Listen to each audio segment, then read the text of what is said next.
आफ्नो छोटो मिठो स्वागत मन्तव्यको लागि म Lions Club of Pokhara Korea रिटर्नीका प्रथम उपाध्यक्ष लायन प्रसन्न पौडेल सरलाई म हार्दिक अनुरोध गर्दछु।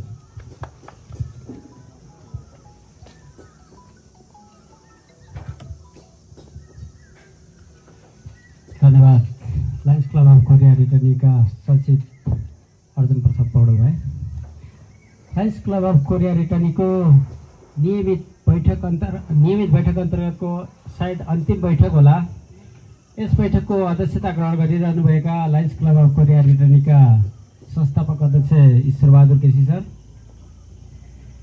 भर्खरै अब Lions Club of Pokhara Korea service रिटर्नीबाट ओरिएन्टेसन एन्ड चार्टर ह्यान्डओभर प्रोग्राममा उपस्थित हुनुभएका लायन्स म अर्जुन प्रसाद पौडेल, मेरो जन्मघर स्याङ्जा फुतीखोला गाउँपालिका वार्ड नम्बर 4, हालको बसाइ पोखरा 17, बिरौटा, डेडेज किचन भन्छ। डेडेज किचनबाट अगाडिको गल्ली।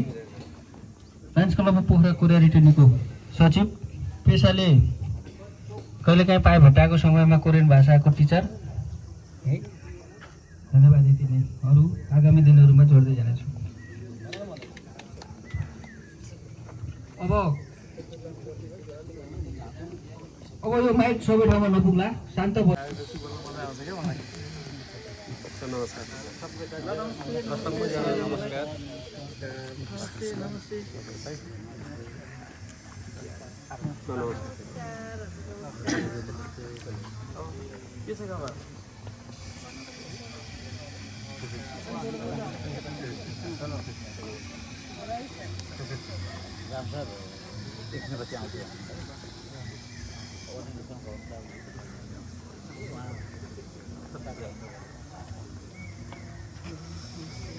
यहाँबाट चाहिँ एयरपोर्ट यस्तो देखेको हामी त यहाँ पनि हेर्नु आएको थियो।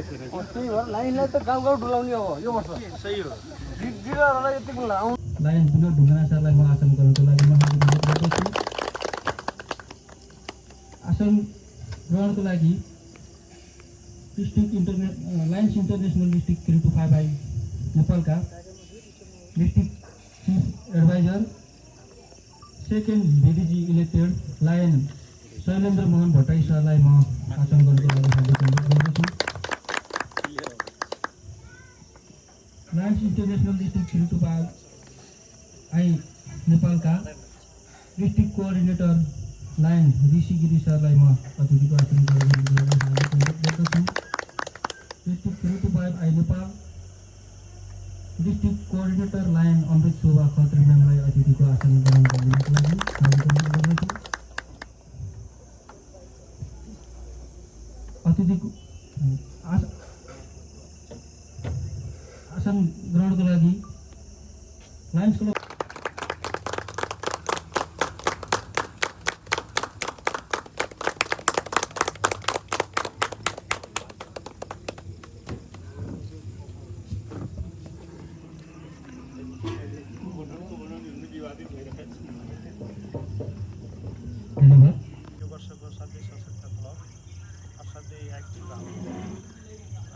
संस्थापक अध्यक्ष हुनुहुन्छ, अहिले जो चेयरपर्सनमा मनोनित पनि हुनुभएको छ। मेरा आत्मीय मित्र पनि हुनुहुन्छ ईश्वरबहादुर केसी सर।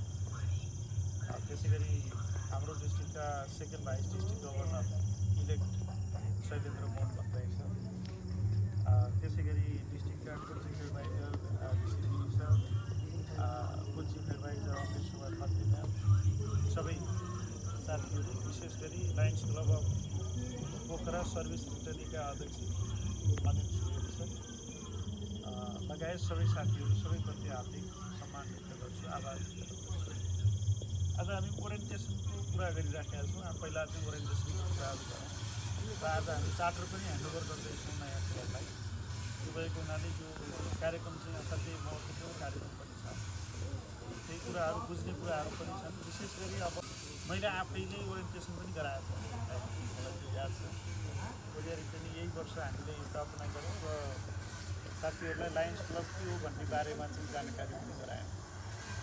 अब सर्भिस रिटर्नीका साथीहरू र कोरिया रिटर्नमा पछि आउनुभएका साथीहरू, उहाँहरूको लागि चाहिँ त्यो ओरिएन्टेसन चाहिँ अति आवश्यक। ढाँचा के छ, यो कसरी स्थापना भयो, यहाँ लागिसके पछाडि मेरा काम कर्तव्य अधिकारका कुराहरू के हुन् भन्ने कुराको विषयमा छलफल गर्ने।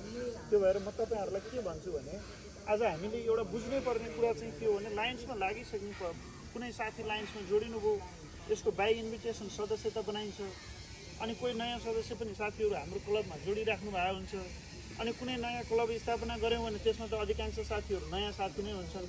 त्यो भएर नयाँ साथीहरूले चाहिँ लायन्सको केही बुझ्नुपर्ने आधारभूत कुराहरूको विषयमा म तपाईँहरूसँग एकछिन छलफल गर्छु होइन। छलफल मात्रै गर्ने हो, यहाँ चाहिँ खासै केही पनि हुँदैन। यो अब विद्यालय जस्तो पठन पाठनका कुराहरू हुँदैनन्। यहाँ चाहिँ के हो भने एउटा व्यवहारिक हिसाबले चाहिँ हामीले लायन्स क्लबको बारेमा चाहिँ केही कुराहरू जानौँ, सिकौँ, बुझौँ भन्ने।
अनिल सुवेदी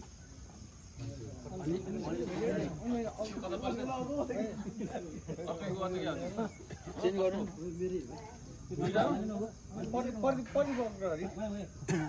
यहाँ पो फेरि यो पढेछु क्या प्रदीप सर म त यहाँ पनि तल हेर्छु क्या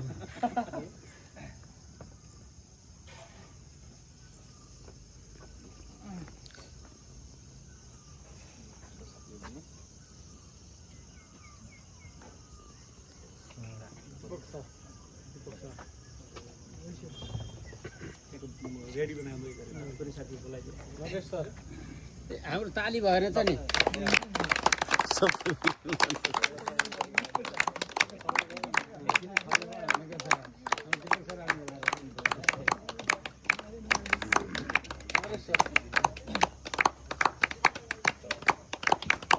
सर मेरो चाहिँ झन्डै 15-20 वर्ष होला 15-20 वर्ष पहिलाको दोस्ती है 15-20 वर्ष कति लाइनबाट भन्नु भनेको थिएन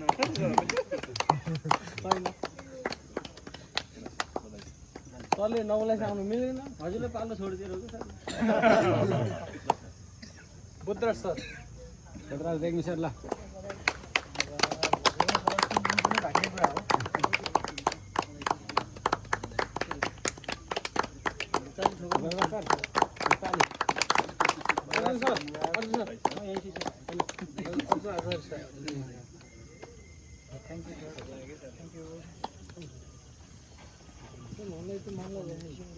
माला पनि थियो हैन माला लाएर अनि फोटो प्रमाणपत्र दिएर माला लाएर एउटा फोटो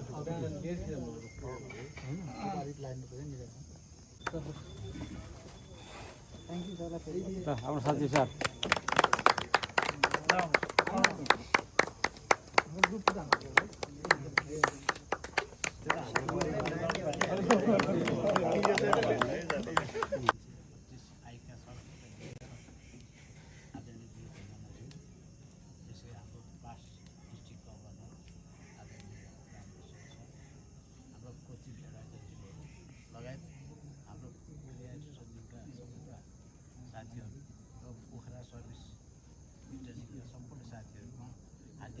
नेता आदरणीय district governor Binod sir second VDG elect Shailendra sir senior Lion मित्रहरू र उपस्थित सम्पूर्ण लाइन मित्रहरू Lions Club of Korea returnee एकदम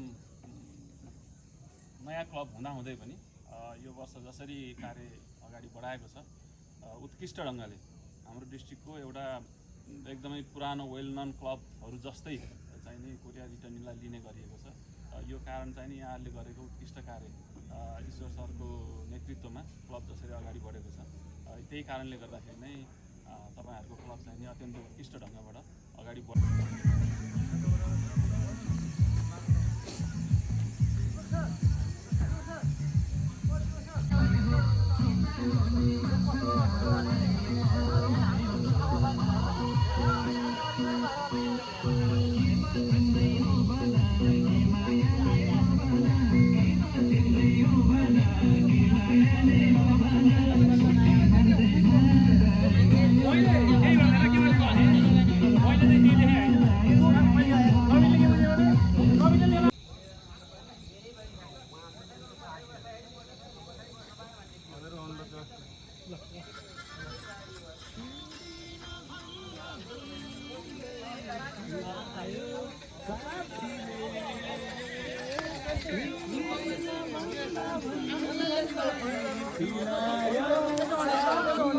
Kalah